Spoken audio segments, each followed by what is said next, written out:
Les nations sont comme le cèdre, elles ne meurent jamais. La Russie finira par boire le communisme comme le buvard boit l'encre.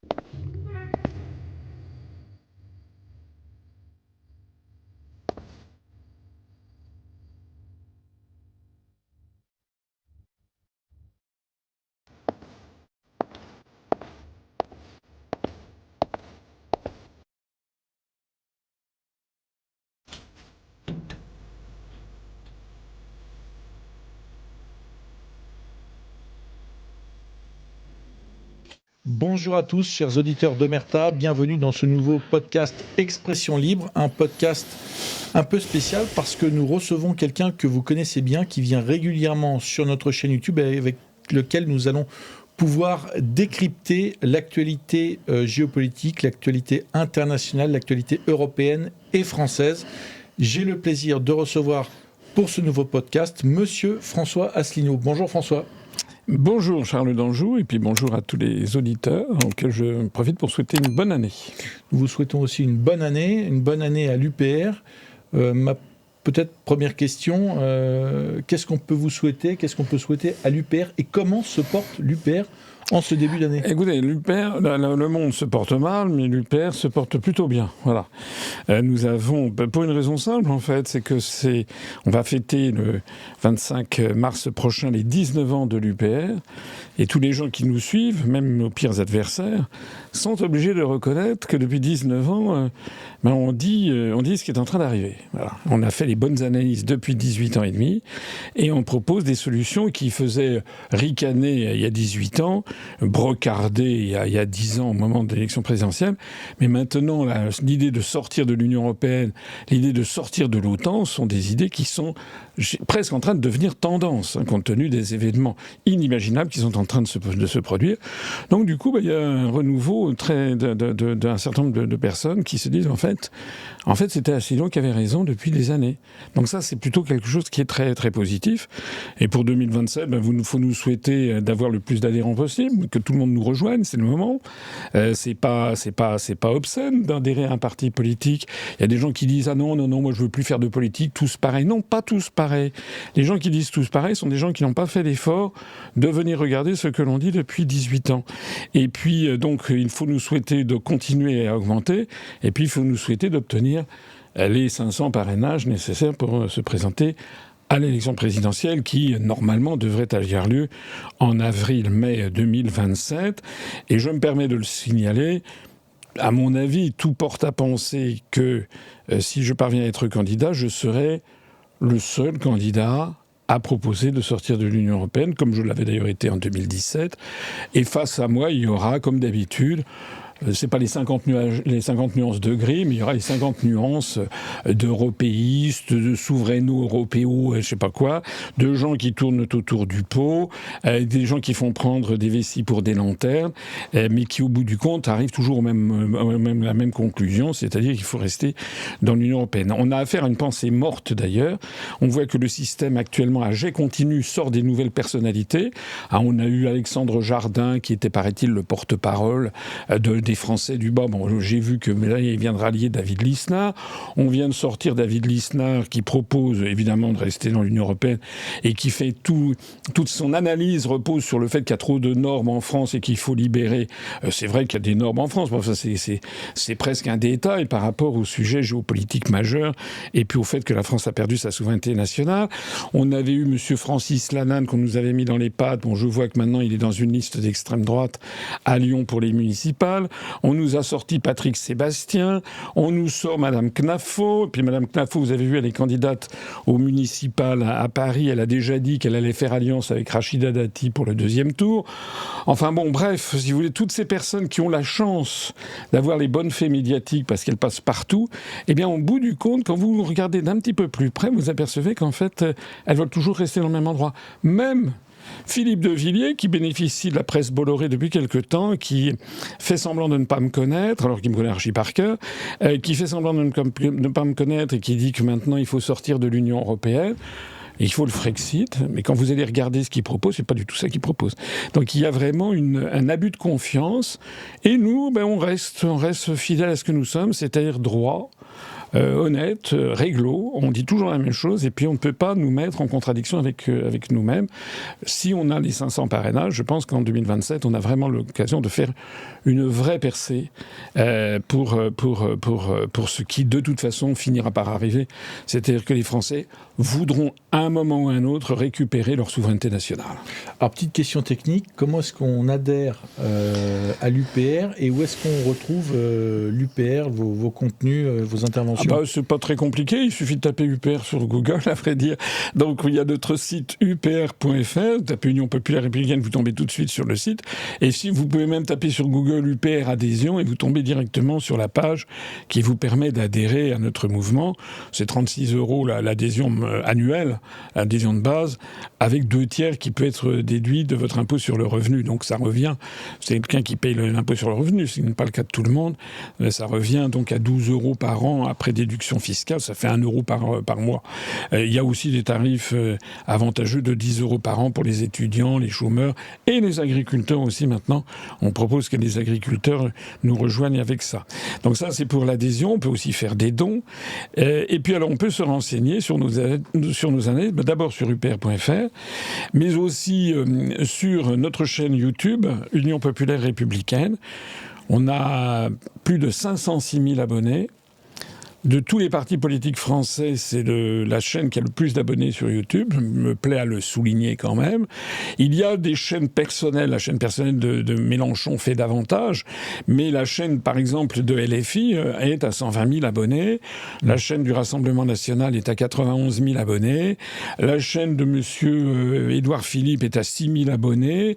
Et la chaîne de monsieur Lisnard, que l'on nous présente sur toutes les radios et télévisions en ce moment, elle est à 2600 abonnés après 4 ans d'existence. Nous, on est à 506 000 et on a franchi les 119 millions de vues cumulées quand M. Lisnard est à 330 000. Alors je le dis parce qu'il y a des gens qui disent « Ah, ça y est, revient avec ses chiffres », mais oui, mais c'est important. C'est important de comprendre que la France est un pays extraordinaire où le responsable politique qui fait le plus de vues sur Internet, qui a la chaîne de télévision qui a le plus d'abonnés sur Internet, d'ailleurs à chaque fois que je passe sur des réseaux sociaux, en règle générale, je fais quand même beaucoup de vues, souvent j'apporte beaucoup de trafic aux gens qui veulent bien me recevoir. Cette personne, c'est-à-dire moi, est totalement invisibilisée dans les médias. Vous vous rendez compte que je n'ai jamais été reçu une seule fois par ces commentateurs, enfin ces journalistes politiques que sont Madame Apolline de Malherbe, Madame Sonia Mabrouk, jamais. Jamais. C'est pas faute de les avoir sollicités, on n'a jamais de réponse d'ailleurs. Ça prouve quand même qu'il y a quelque chose qui cloche dans la société française, c'est pas normal. Avant de poursuivre... J'ai oublié de le dire. Il y a aussi évidemment Twitter, parce que là, je réagis tous les jours et plusieurs fois par jour. Oui. Donc, c'est le compte Twitter, enfin X, qui s'appelle Union Populaire Républicaine. On a un compte en miroir pour François Asselineau, mais Union Populaire Républicaine, qui marche également très bien. On a 370 000 abonnés. Voilà. Je crois que j'ai à peu près tout dit. Puis alors, en ce moment, comme il y a beaucoup de jeunes qui nous rejoignent, on a de plus en plus de petites vidéos d'une minute, parce qu'on me prête souvent, on me reproche de pas toujours faire court, de faire trop d'incidentes, de rappeler tout l'historique, etc., ce que je crois être très important.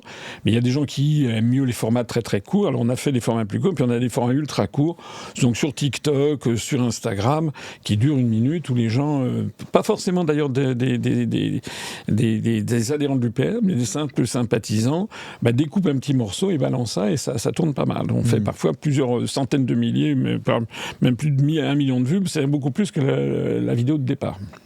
Chers abonnés, avant de poursuivre, je vous rappelle que vous retrouvez l'intégralité de nos podcasts, de nos grands documentaires, grands reportages, nos articles, toutes nos productions sans censure sur notre application mobile que vous pouvez télécharger via notre site internet www.omertamedia.fr. Je vous rappelle aussi de bien vous abonner à cette chaîne YouTube, c'est très important pour le référencement, de commenter cette vidéo. Et je vous rappelle aussi la sortie de notre dernier magazine antimondialiste que vous retrouvez dans plus de 5000 kiosques et aussi sur notre site internet. François, ma première question, elle est liée à notre magazine. Est-ce que le concept, l'idéologie mondialiste vous parle et quelle définition vous pourriez en donner ? Une définition extrêmement simple. Le mondialisme, c'est l'opposé de internationalisme. Voilà. Le mondialisme, c'est une idéologie qui postule la péremption des nations, des États-nations. Et je le dis d'autant plus que si on y réfléchit, vous savez qu'en 1947, après la Seconde Guerre mondiale, il y a eu une tentative de fédérer, enfin de construire un ordre international qui permette d'éviter le retour de la Seconde Guerre mondiale. Hitler avait saboté la Société des Nations. Les États-Unis voulaient créer quelque chose qui serait pérenne à l'ONU, avec la Charte de San Francisco de 1945, là, le siège de l'ONU à New York, etc. Notez qu'en ce moment, Trump est en train de, semble-t-il, de vouloir s'aborder l'ONU. L'ONU, c'est l'Organisation des Nations Unies. Nations Unies, d'ailleurs, on oublie trop souvent, c'était les Nations Unies contre le nazisme et le fascisme. Donc, c'est-à-dire que le Japon, l'Italie et les Allemagnes étaient interdits d'entrer à l'ONU. Le Japon et l'Italie sont entrés en 1955, ont été admises, et les deux Allemagnes ont été admises uniquement en 1973 à l'ONU. Et puis, dans les années qui ont suivi, il y avait donc la volonté de créer des organisations international, c'est vraiment important. Ce que je dis, c'est pas vous savez, les mots parfois sont très importants. D'ailleurs, c'est une question sur les mots que vous me posez. International, par exemple, en 1947, il est créé et signé à Cuba, mais c'est le Cuba de Batista, c'est pas encore le Cuba de Castro, bien sûr, donc qui est dans la mouvance américaine.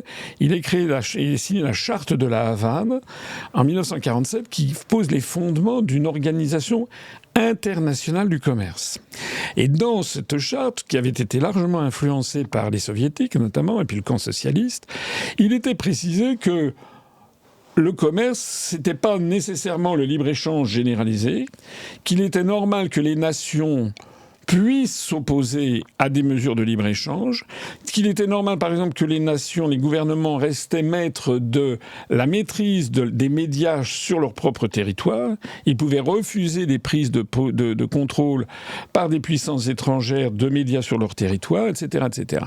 Donc, cette organisation internationale du commerce avait vocation à, certes, développer le commerce, mais en maintenant les idéaux de l'ONU. Je rappelle que dans la Charte des Nations Unies, c'est toujours le droit international positif actuel, et il pose le principe de la non-ingérence dans les affaires intérieures des autres États, et le fait que chaque État a le droit de suivre sa propre voie vers le développement. Et puis petit à petit, les choses ont évolué différemment, parce que les États-Unis, ça n'a pas été à leur goût que cette OIC leur interdise ce qu'ils avaient bien à l'esprit, et qu'ils avaient d'ailleurs déjà poussé en avant avec, par exemple, les accords Bloom-Burns de 1946, où ils ont imposé au gouvernement français, en échange du plan Marshall, de diffuser des quantités de films américains dans les salles de cinéma français. C'était le début de ce qu'on appelle le soft power, c'est-à-dire que les Américains, qui sont quand même, ils ont des think tanks, qui sont des gens très intelligents, qui ont beaucoup réfléchi, ils ont compris qu'il y avait une nouvelle forme de conquête qui allait apparaître à la fin du XXe siècle, qui était la conquête des âmes, la conquête des esprits, et utiliser une arme qui n'avait pas été utilisée auparavant, c'est la séduction. Séduction qui vient du latin sub ducere, ducere conduire, sub par-dessous. Donc la séduction, c'est on conduit quelqu'un sans qu'il s'en rende compte. C'est le rôle joué par l'American Way of Life, le Coca-Cola, le lancement du Coca-Cola en France, ça fait l'objet d'une promotion extraordinaire, et donc ça véhicule l'American Way of Life, etc. Alors, les Américains ont bien compris que les Soviétiques voulaient empêcher ça avec cette OIC, cette charte de la Havane, et donc les Américains ont brisé ce truc. L'OIC n'a jamais vu le jour. Les Américains se sont retirés de la charte de la Havane. Ils ont demandé à tous les pays occidentaux de faire comme eux. Et ils ont créé ce qu'on a appelé un accord transitoire, un accord général sur le commerce et les tarifs, qui s'appelait en anglais General Agreement on Tariffs and Trade, le GATT. Le GATT, qui était donc non pas un traité, mais qui était une série de cycles d'accords qui avait vocation à diminuer petit à petit, par des négociations, les droits de douane moyens. Alors ça a commencé, il y a eu le Dixon Round, ça veut dire le cycle de Dixon, c'est celui qui avait lancé ça. Il y a eu le Kennedy Round, c'était sous Kennedy. Il y a eu l'Uruguay Round qui a commencé en 1986. Donc à chaque fois, c'était des cycles de négociations entre les pays capitalistes, disons, des pays en dehors de la sphère socialiste, et qui allait diminuer petit à petit les droits de douane sans qu'on s'oppose trop aux prises de pouvoir par des grands capitaux. En 1986, au moment du lancement d'ailleurs du l'Uruguay Round, il y a eu également, par l'intermédiaire de l'OCDE, sous la pression américaine, l'idée qu'il fallait totalement libéraliser les mouvements de capitaux. Et ça a été gravé en France et dans les pays de l'Europe, d'abord par l'acte unique de 1986, qui a été repris ensuite dans le traité de Maastricht. Alors ça, c'est vraiment quelque chose, ça paraît technique, hein, mais c'est vraiment un des éléments, vraiment un point de bascule du monde de l'histoire contemporaine. Il y a avant et après. Parce qu'à partir du moment où vous avez la libre circulation des mouvements de capitaux, ça veut dire que auparavant, les fortunes, quelqu'un qui était milliardaire en France, il ne pouvait pas sortir d'argent sauf à obtenir l'autorisation de la direction du Trésor pour faire un investissement approuvé, etc. Donc il était coincé. Il était coincé en France. Et donc, il était obligé, il était taxé, etc., etc. D'ailleurs, dans les années 60, les milliardaires français étaient tout misérables par rapport aux milliardaires américains. Ils avaient des fortunes très petites. À partir du moment où, en 86, on a libéralisé totalement les mouvements de capitaux, eh bien, on a eu le phénomène qui est apparu, les Français n'ont pas compris ce qui se passait, c'est pourtant de là que ça vient, les délocalisations.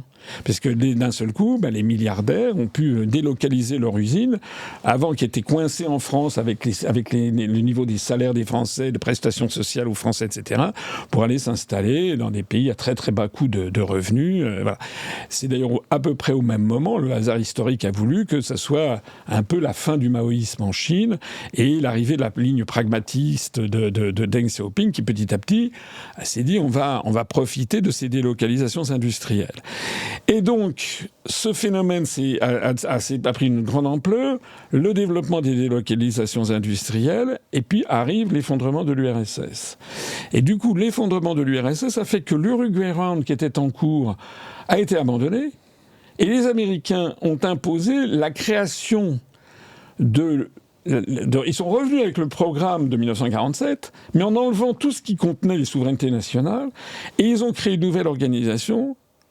Et c'est là que je réponds à votre question, qui s'appelle l'Organisation mondiale du commerce, l'OMC. Donc ils avaient refusé l'OIC parce que international voulait que le pouvoir, ça signifie que le pouvoir reste aux nations. Organisation mondiale du commerce signifie que désormais les nations n'ont plus leur mot à dire, que c'est une espèce d'entité, une espèce d'idéologie mondialisatrice. Hein. En anglais d'ailleurs, il y a la même, c'est pas seulement du français. En anglais on dit international et global. Ils vont dire. Et donc il y a l'idée du global qui va d'ailleurs être utilisé à toutes les sauces. Le global warming, hein, par exemple, le réchauffement global, le réchauffement mondial, l'idée que on ne forme qu'un seul monde. Même d'ailleurs dans le soft power, vous avez la chanson de John Lennon, We Are the World. Donc tout ça, c'est dans les années 80 pour imposer cette idéologie qui postule la péremption des nations et qui a profité de l'éclipse momentanée de l'URSS. L'URSS s'est effondrée, il y a eu le passage Boris Yeltsin, et là, les Américains ont poussé leur avantage. Mais l'histoire, elle est pleine de rebondissements, parce que la libre circulation des mouvements de capitaux, la libre circulation des capitaux a amené énormément d'investissements en Chine, et c'est à ce moment-là que Deng Xiaoping a fait prévaloir une ligne nouvelle, et petit à petit, tout en se maintenant, en prétendant rester un pays communiste. C'est vrai que le pouvoir est toujours détenu par un parti dit communiste, mais en pratique, ils ont adopté les principes fondamentaux de l'économie de marché, avec des bourses des valeurs, etc. Et on a d'un seul coup vu la montée en puissance fulgurante de la Chine. De telle sorte qu'aujourd'hui, maintenant, la Chine est en passe de devenir la première puissance mondiale. Et elle, au moment dans les débats qu'il y a actuellement où Trump est en train de remettre en cause l'ONU, la Chine apparaît comme la porte-parole du multilatéralisme, le porte-parole de la défense des nations, de l'internationalisme. Est-ce que vous diriez que la politique étrangère de Donald Trump, d'ailleurs pas uniquement, je dirais, dans la géopolitique et la diplomatie, mais aussi en matière économique, puisqu'il y a cette fameuse hausse des droits de douane, c'est le retour à une politique de pleine et entière souveraineté de la part du président américain. Alors, déjà, je pense qu'on peut dire une chose, c'est que l'un des très rares pays au monde à avoir gardé sa souveraineté nationale, c'est les États-Unis. Il n'y en a pas tant que ça. Hein. Il y a la Chine, il y a les États-Unis, il y a la Russie, il y a Israël, qui n'en fait qu'à sa tête, mais les autres pays sont souvent englués dans des organisations multilatérales, etc. Bon. Alors, comment dirais-je, aucune autre zone du monde n'a sombré comme l'Union européenne, parce que l'Europe, là, notez bien d'ailleurs que personne n'imite le projet européen, puisque là c'est la raison d'être finalement de la construction européenne, c'est justement de torpiller les souverainetés nationales. Ce que fait Trump, ça c'est vraiment intéressant, c'est que les Américains, ils ont des particularités historiques. Ils ont souvent des gens très très riches, et parmi les gens très riches, il y en a qui, j'allais presque parler en termes marxistes, ils ont parfois des milliardaires qui ne jouent pas le jeu de la classe des milliardaires. Et ils ont des milliardaires excentriques. On se rappelle, dans les années 70, il y avait un type qui s'appelait Howard Hughes, qui avait créé la Trans World Airlines, la compagnie aérienne. Il a passé les 25 dernières années de sa vie au dernier étage d'un building, un gratte-ciel qui s'était fait construire à Los Angeles. Personne ne pouvait le voir, il fallait parler par des hygiaphones. Enfin, il avait la folie des... Bon, ça prouve qu'il y a des milliardaires un peu bizarres, un peu comme Elon Musk d'ailleurs. Et Trump, c'est ça. Or, Trump, au lieu de jouer la caste des milliardaires de l'oligarchie transnationale, ce que jouent parfaitement Bernard Arnault, Bolloré, tous ces gens-là, en fait, ont fait litière de la souveraineté française. Je trouve très très bien, parce que, évidemment, la libre circulation des capitaux les a enrichis d'une façon considérable. Hein, je disais tout à l'heure, dans les années 60, le plus grand milliardaire français s'appelait, je crois, Sylvain Floirat. Il possédait, je crois, Europe 1, mais il avait une fortune qui était, je sais pas, peut-être l'équivalent aujourd'hui de 300 millions d'euros, ou 400 millions. Enfin, c'était tout petit par rapport aux milliardaires américains. La libre circulation des capitaux a permis justement l'explosion de la richesse de cette hyperclasse. Et vous savez que maintenant, la France, elle a quand même pour particularité, on a 0,7 ou 0,8% de la population mondiale, et on a quand même la femme la plus riche du monde, Madame Meyer-Bettencourt, héritière L'Oréal, et on a l'un des hommes les plus riches du monde avec Bernard Arnault. Il prouve quand même que les milliardaires français ont pu bénéficier du système. Aux États-Unis, quelqu'un comme Trump, c'est un milliardaire, mais lui, il a décidé de jouer le jeu du peuple contre sa propre caste. C'est en tout cas comme ça que j'analyse la chose. Son slogan « Make America Great Again », c'est justement redonner au peuple américain, et c'est pour ça, alors c'est certain le taxe de populisme, mais c'est quand même quelqu'un qui a été, il l'est peut-être un peu moins, mais qui a été très très populaire, et on voit bien qu'il essaie de se sculpter une image d'homme historique. Ce qu'il est en train, à mon avis d'ailleurs, d'acquérir, parce que ce qu'il fait... Le type est complètement fantasme. Par moments, on se demande s'il a parfaitement sa raison. Mais au bout du compte, si vous savez, comme disait Confucius, écoutez les paroles, mais observez les actes. Alors, au bout d'un an, là, il vient de fêter ses 1 an de présence à la Maison-Blanche. 20 janvier 2025, 20 janvier 2026. Il a publié, vous le trouverez sur le site de la Maison-Blanche, un truc extraordinaire, c'est 365 jours, 365 succès. Il y a une petite introduction qui dit « Jamais un président des États-Unis n'a eu autant de succès ». Et alors, vous lisez les trucs, effectivement, les bras vous en tombent, parce que quand même, il a fait énormément, il a obtenu énormément de trucs. Enfin, en tout cas, il fait bouger les lignes, et il s'attaque directement à l'oligarchie des milliardaires qu'il secoue. Et donc, de ce point de vue-là, il n'est pas sur la longueur d'onde du mondialisme. Il est, lui, sur la longueur d'onde du retour aux nations, mais avec cette petite particularité, c'est que la nation américaine, c'est une nation impériale. Donc en fait, il renoue avec toute une histoire américaine, d'impérialisme américain, mais ça se fait... Et donc il piétine en fait tout l'existant.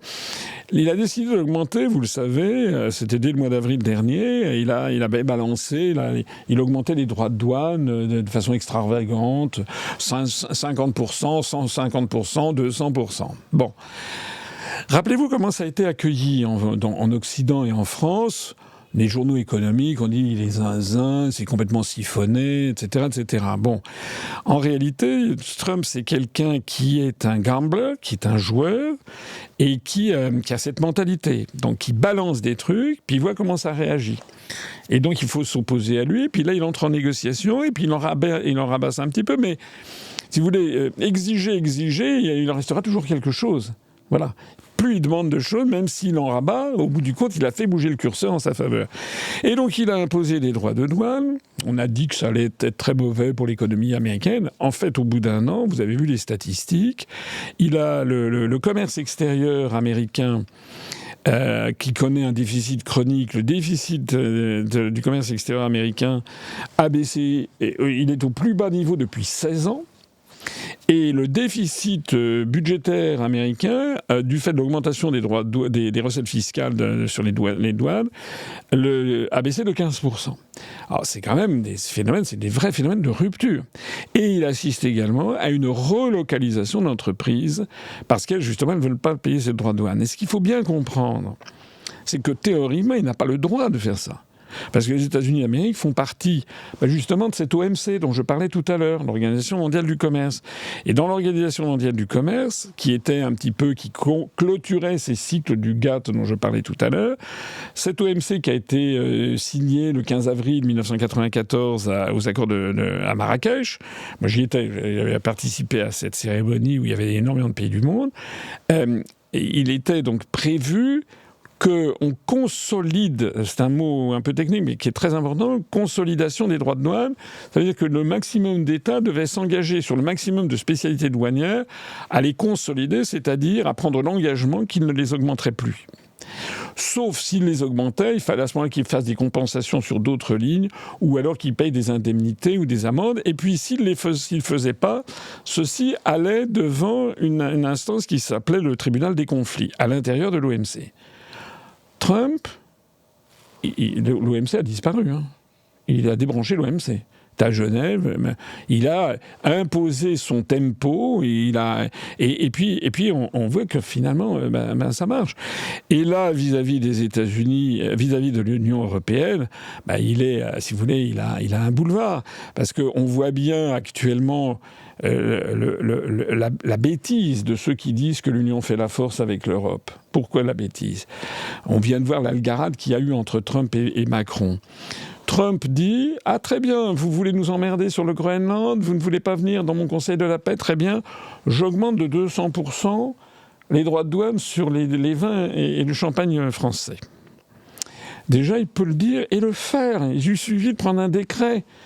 C'est incroyable. Il y a une rapidité de pensée et d'exécution dans la journée, si vous voulez. On n'a pas en France. Mais non, parce qu'en France, on n'a pas le droit. C'est-à-dire que Macron, si vous voulez, on ne peut pas répliquer puisque les droits de douane dépendent, c'est le tarif extérieur commun, et depuis 1957, c'est une prérogative de la Commission européenne. C'est-à-dire qu'il faut mettre d'accord les 27 États. Donc, si vous voulez, lorsque Trump prend une décision, nous, on ne peut pas. On est ligoté avec 26 autres. Il faut faut demander l'autorisation des 26 autres, que d'ailleurs on n'aura pas. Parce que la solidarité européenne, c'est du pipeau. Et ce qu'il faut bien comprendre, c'est que vous avez vu, par exemple, sur l'affaire du Groenland, vous avez des pays qui jouent leur partition, par exemple l'Italie. Madame Meloni, elle colle à Trump, en fait. Elle a refusé d'envoyer des soldats italiens au Groenland. Et là, sur l'affaire du Conseil de la paix, etc., elle a dit qu'il ne fallait pas utiliser l'instrument de coercition, je ne sais pas si vous avez suivi ce truc, qui aurait consisté à répliquer à Trump de façon véhémente, puisque Trump prétend augmenter les droits de douane si les États refusent le Groenland et son Conseil de la paix. Elle n'a pas suivi Macron. Elle a dit qu'il fallait pas se couper de Trump. Rutte, qui est l'ancien Premier ministre néerlandais, qui est le secrétaire général de l'OTAN, il a dit la même chose. Parce que Macron, il voulait que l'OTAN intervienne contre les États-Unis. Macron, il a toujours rien compris au film. Et donc, moi, je soupçonne, là, je n'ai pas de preuves, mais je soupçonne fort Meloni d'avoir dit à Trump, peut-être d'avoir soufflé à Trump l'idée des 200% d'augmentation sur les vins français et le champagne. Parce que s'il y a 200% d'augmentation de droits de douane américains sur les vins français et le champagne, qui c'est qu'en profite ? des Italiens. Le vin italien et puis le Prosecco et le Frizzante qui vont connaître une explosion de leur vente aux États-Unis. C'est comme ça que ça marche, là, l'Europe. C'est-à-dire que vous avez des petits copains qui en profitent pour se placer. Voilà. Donc nous, on est dirigés en France par je ne sais pas comment le qualifier, il vaut mieux peut-être pas le qualifier, mais Macron qui passe son temps à vouloir jouer les grands stratèges, mais c'est absurde. Là, il monte au créneau, il est quasiment le plus à défendre les intérêts du Danemark sur le Groenland, mais c'est dingue. Le Groenland, il est déjà sous la coupe des États-Unis. Il y a déjà la base de Pituffik qui est au nord du Groenland. C'est surveillé 24 heures sur 24 par l'armée américaine. Et le Groenland, le gouvernement danois collabore depuis des années avec le réseau échelon de la CIA et de la NSA pour filer aux Américains les conversations privées qu'il y a eu entre Merkel, Hollande, enfin, c'est des traîtres en fait. Mais plus extraordinaire encore sur l'affaire UE-Mercosur. Mais les Danois, comme les Italiens, nous ont planté un couteau dans le dos. Ils n'en ont rien à faire de la situation des éleveurs français.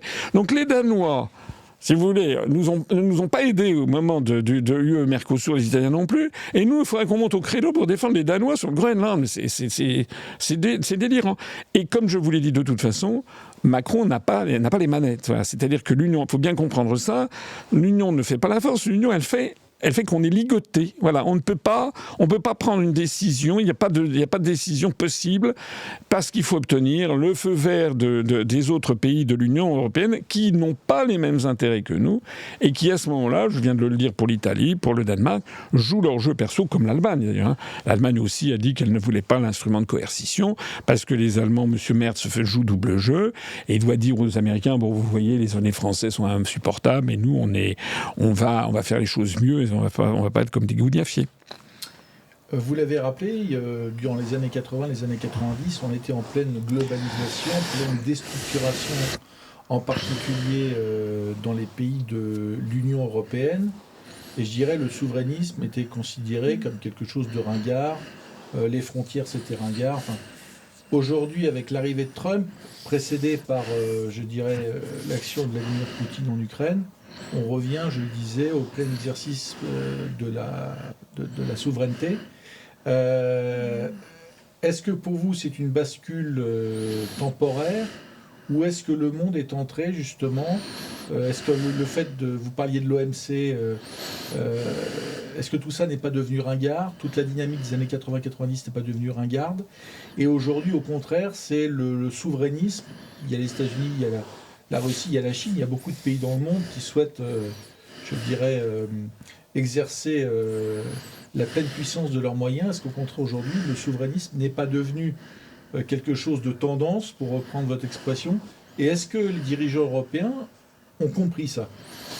Alors, d'abord, je suis d'accord, tout à fait. À ceci près, vous savez que je n'aime pas personnellement le mot de souverainisme, parce que je considère que ça n'est pas une idéologie.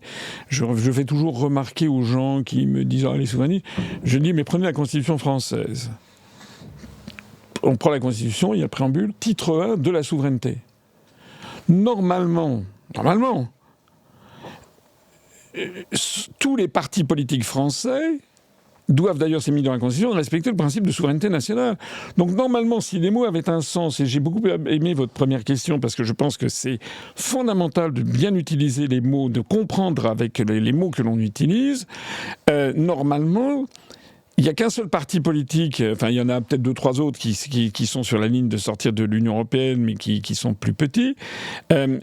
Fondamentalement, tous les partis qui sont européistes sont anticonstitutionnels.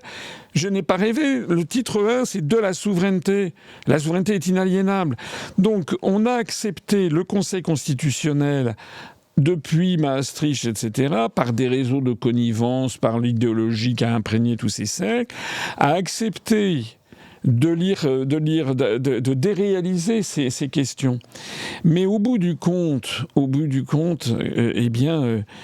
si vous voulez, comme comme disait, c'était De Gaulle qui disait ça à Perfit dans les années 60. Dans les années 60, il y avait un débat qui est un peu celui que vous évoquez là. C'était le débat de savoir est-ce que la Russie existait encore. Et tout le monde parlait des soviétiques, l'URSS, etc. Et De Gaulle mettait toujours un point d'honneur, il disait toujours les Russes. Les Russes ci, les Russes ça.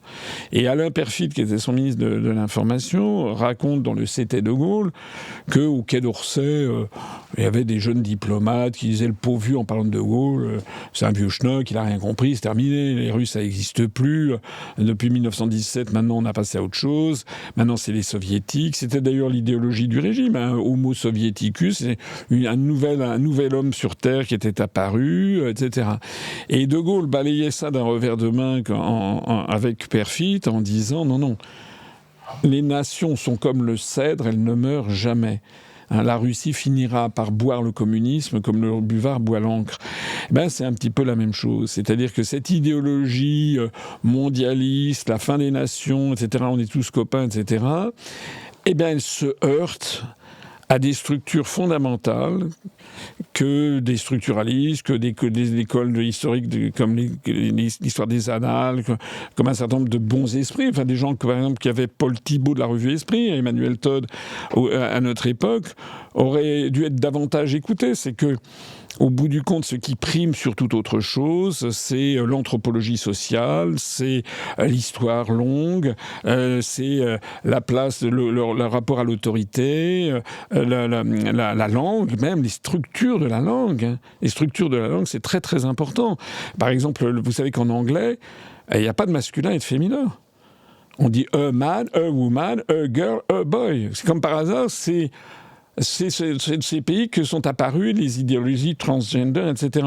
Alors que les pays de langue latine ont au contraire une langue extrêmement sexuée. Le français est une langue où il y a le masculin et le féminin. Le masculin l'emporte sur le féminin, ce qu'on apprenait jadis. Mais tout ça, ça formate les esprits. Et au bout du compte, les peuples, face au tohu-bohu du monde contemporain, où les gens perdent leurs repères, il se produit ce beau proverbe africain qui dit « Si tu ne sais pas où tu vas, regarde d'où tu viens ». Et on voit bien que dans le monde entier, c'est particulièrement vrai en Union européenne en ce moment, de plus en plus de peuples veulent revenir, comprendre d'où ils viennent. Par exemple, moi, parmi les vidéos que j'ai faites qui ont le plus de succès, il y a la vidéo sur l'histoire de France. Il y a une soif considérable chez nos compatriotes, notamment les jeunes, mais même les moins jeunes, d'avoir un recul et de revoir c'est quoi la France, qu'est-ce que c'est qu'être français. D'ailleurs, c'est exactement ce qui s'est passé à la fin de l'Union soviétique. Moi, j'étais allé en URSS en 1985 en sortant de l'ENA, un peu un détail, mais les détails sont très révélateurs.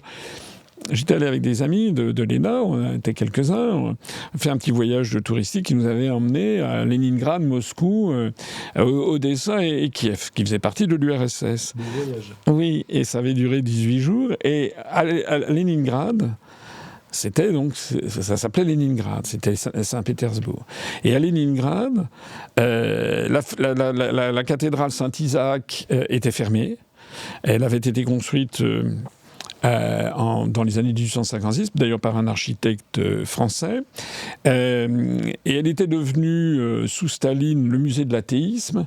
Et puis après, elle avait été fermée. Bon, l'architecte français s'appelait Montferrand. Et donc, en 1985, c'était fermé. Moi, j'avais demandé, je suis un grand amateur un des plus grands romanciers du monde, à mon avis, qui est Dostoïevski. Dostoïevski, c'est le romancier de Saint-Pétersbourg. Et donc, j'avais demandé, il y avait la maison de Dostoïevski, c'était visage fermé, on n'en parlait pas. On n'avait pas le droit d'en parler. Et il y avait donc, on racontait la version officielle des guides, c'était une histoire un peu comme du fromage de gruyère. Donc, il y avait Pierre le Grand, qui était le tsar modernisateur. Après ça, on passait, il y avait Pouchkine, qui avait été tué qui était, vous savez, à moitié métis, donc il était un peu la préfiguration de la modernité. Il avait été tué par un Français en duel. Et puis après ça, on arrivait à la grande révolution bolchevique. Et puis on parlait pas de Staline. On parlait de la grande guerre patriotique. Et puis voilà. Donc il y avait des Blancs Et qu'est-ce qui s'est passé après l'effondrement de l'URSS ? Il y a eu une formidable volonté des Russes de retrouver leur passé. Et quand vous allez maintenant à Saint-Pétersbourg, d'abord ça s'appelle Saint-Pétersbourg, la cathédrale Saint-Isaac a été rouverte, vous pouvez aller visiter la maison de Dostoïevski. Si vous allez à Tsarskoye Selo, qui s'était appelé, comment ça s'appelait, Pouchkine justement, c'est dans la banlieue sud de Saint-Pétersbourg, c'était la résidence d'été des tsars, c'est là où il y avait le palais de Catherine II et le palais d'Alexandre II. Quand on était allé voir Pouchkine en 1985, cette ville, on ne pouvait pas aller voir le palais d'Alexandre II, qui était fermé au public. Maintenant, ça ne s'appelle plus Pouchkine, ça se rappelle comme jadis Tsarskoye Selo, je crois que ça veut dire le bois du tsar, et on visite le palais d'Alexandre II, et ils ont reconstitué à l'identique la dernière demeure de la famille impériale en 1917, lorsque Nicolas II et Alexandra Feodorovna et leurs enfants ont été arrêtés, les Russes retrouvent leur passé. Ce phénomène-là, on l'a trouvé aussi en Chine. Maintenant, il y a un grand retour au confucianisme, etc., après les folies maoïstes. Et je pense que, toutes choses égales par ailleurs, je pense que c'est ça qui attend les pays européens, les pays d'Occident, c'est que la fin de cette idéologie d'abolition des nations, c'est justement que les peuples vont avoir soif de retrouver leurs racines et d'en être fiers, parce qu'il n'y a pas, sinon il n'y a pas d'autre solution, sinon c'est la mort, si vous voulez. C'est un peu le même phénomène qu'un être humain. Un être humain, il a besoin de savoir d'où il vient, son enfance, etc. Si on le coupe de ses parents, si on le met dans une communauté, etc., il va plus savoir où il est, et il a besoin, à la maturité venue, de se dire mais d'où je viens, qui je suis, quels sont mes parents, mes grands-parents, etc. Je crois que c'est finalement quelque chose qui est très sain. Ce qu'il faut évidemment, c'est éviter que ça débouche sur du nationalisme et sur des crises identitaires. Et là, il y a malheureusement des forces qui jettent de l'huile sur le feu, en France en particulier, sur des risques de guerre civile qui voudraient attiser les haines entre les Français de souche, si j'ose dire, et les Français d'origine. Mais par exemple, la question migratoire fait partie intégrante de ça, parce que c'est bien la construction européenne qui nous force à faire entrer 4 millions de migrants nouveaux chaque année dans la zone de l'Union européenne. Et qui nous empêche d'expulser les occupants. Absolument. C'est-à-dire que c'est le grand secret que Mme Le Pen, Bardella, Mme Maréchal, M. Zemmour, etc., Mme Knafo ne disent jamais, c'est qu'en fait, notre appartenance à l'Union européenne est à l'origine justement de ces flux absolument constants. C'est depuis le traité d'Amsterdam que ça a été codifié, le traité d'Amsterdam, traité européen, dont je rappelle qu'il est entré en vigueur le 1er janvier 1999. Ça fait quand même 27 ans que la politique migratoire n'appartient plus à la France. Et donc ça fait 27 ans que vous avez des partis politiques qui font leur beurre, sans mauvais jeu de mots, qui font leur beurre sur cette question migratoire, sans jamais rappeler que tant qu'on restera dans l'Union européenne, on ne pourra pas modifier substantiellement la politique migratoire. Mais vous disiez, c'est un silence. Est-ce que c'est un silence tactique ou est-ce que c'est un renoncement assumé à finalement ne pas aller jusqu'au bout, comme les Anglais ont pu le faire avec le Brexit, de la part de ces pays qui revendiquent pourtant un euroscepticisme? Alors, vous savez qu'en Royaume-Uni, le problème qu'il y a eu, c'est que le Brexit a été voté, mais il a été mis en œuvre à minima. Il ne faut jamais oublier que normalement, la logique eût voulu que celui qui ait conduit le Brexit, qui l'a mis en œuvre, c'était son initiateur, c'est-à-dire Nigel Farage. Or, c'est pas comme ça que les choses se sont produites. Il y a eu un référendum qui a été conduit par des gens qui n'en voulaient pas. Et le peuple britannique a voté contre l'avis de ses dirigeants. C'est exactement comme si en France, Macron décidait demain de faire un référendum sur le Frexit, en expliquant qu'il le fait par souci démocratique, mais que c'est vraiment très très mal, qu'il faut surtout pas le faire, que si tout l'établissement français, tous les partis politiques disaient non, pas le Frexit, et puis que les Français votent le Frexit. Voilà. Et donc qui est-ce qui serait obligé de mettre en œuvre le Frexit ? Macron est le cornu. Bon, vous voyez un peu le problème. C'est ça qui s'est passé au Royaume-Uni. C'est-à-dire qu'on a affaire à des gens... Si vous voulez, le fait de sortir de l'Union européenne ne garantit pas d'avoir des bons dirigeants. Et actuellement, Starmer, c'est un type qui est dans la main de l'oligarchie internationale. Donc, qui est à la tête d'un pays, mais dont sciemment, il a saboté les avantages qu'il aurait pu obtenir du Brexit. Donc, la question, c'est la même chose pour la France.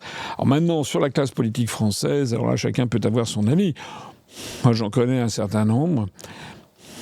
D'abord, je vais dire quelque chose qui n'est pas très agréable peut-être et qui va me faire passer pour un mauvais coucheur, mais je trouve qu'il y a quand même beaucoup de médiocrité et d'incompétence. Vous savez, ils ne travaillent pas, hein. Vraiment. Je me rappelle quand je travaillais auprès de Pasqua un jour, en parlant de la scène politique française et même d'ailleurs de la droite française. Il m'avait dit, dépité, il m'avait dit, vous savez, François, ils n'ont d'idées sur rien. Mais c'est ça, en fait. Ce sont des gens qui ne travaillent pas. Je suis persuadé que moi, on m'a brocardé parce que je sortais des articles des traités.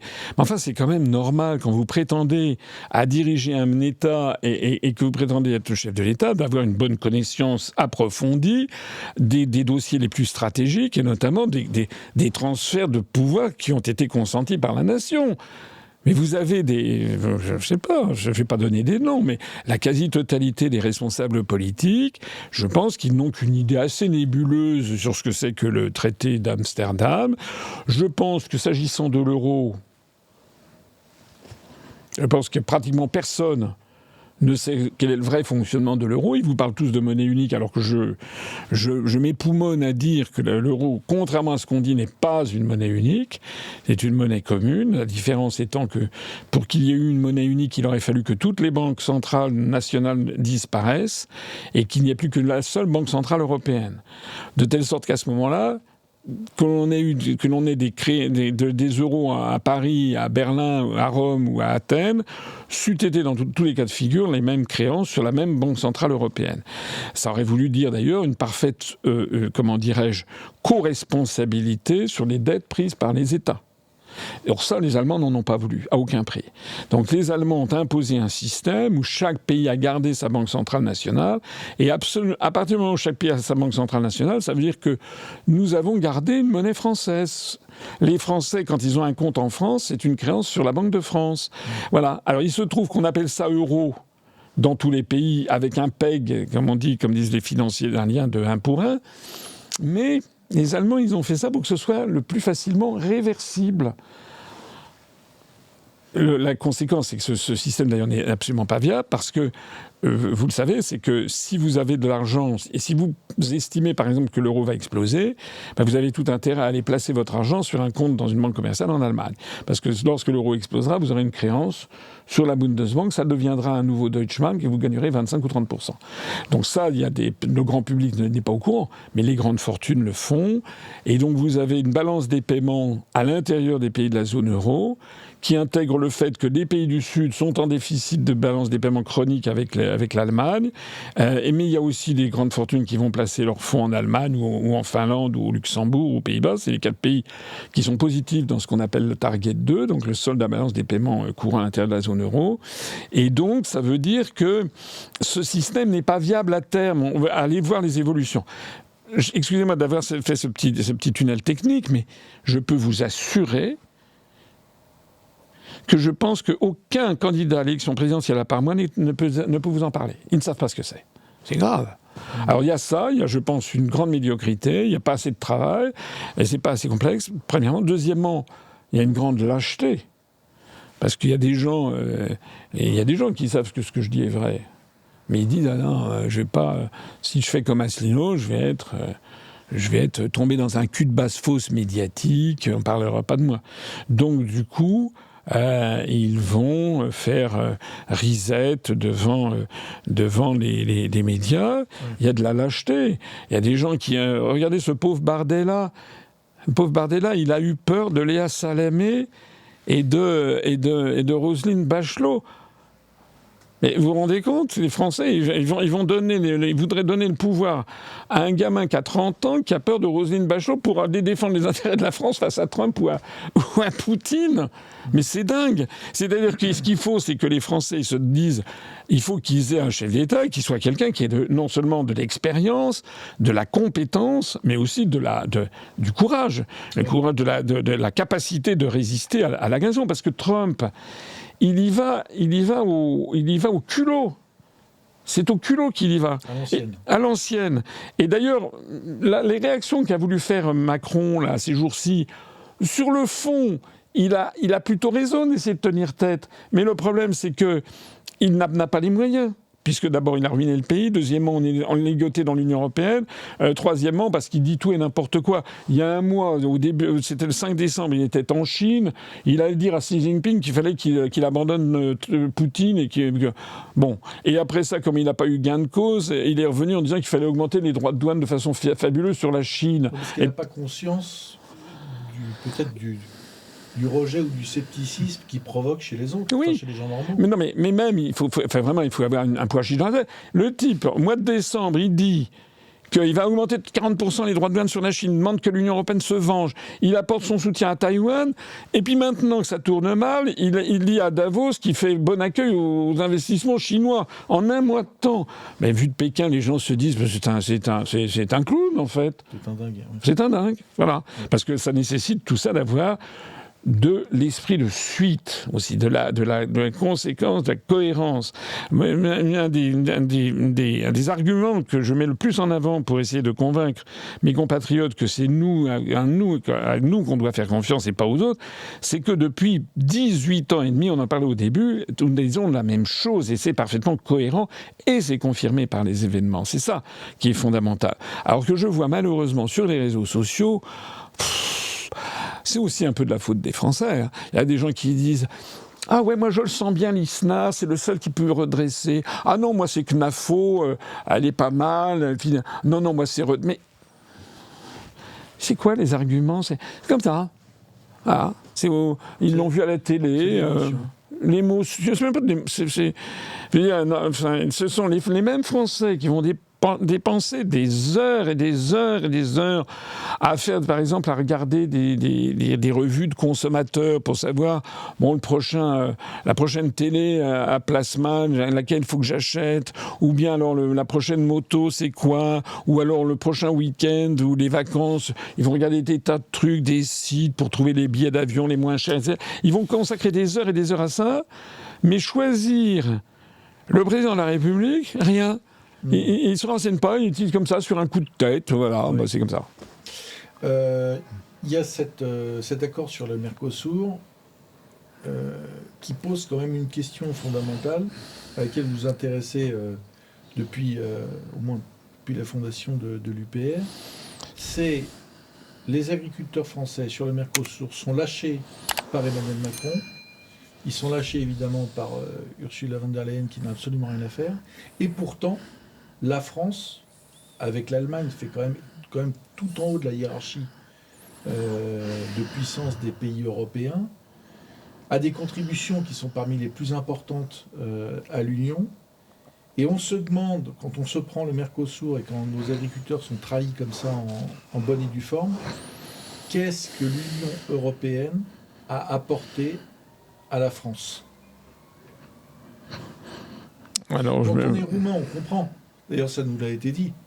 Georges Semion, le candidat nationaliste roumain, nous explique qu'il veut s'opposer à von der Leyen, mais c'est dans l'intérêt de la Roumanie de rester dans l'Union européenne. On comprend pourquoi. Mais l'intérêt de la France là-dedans.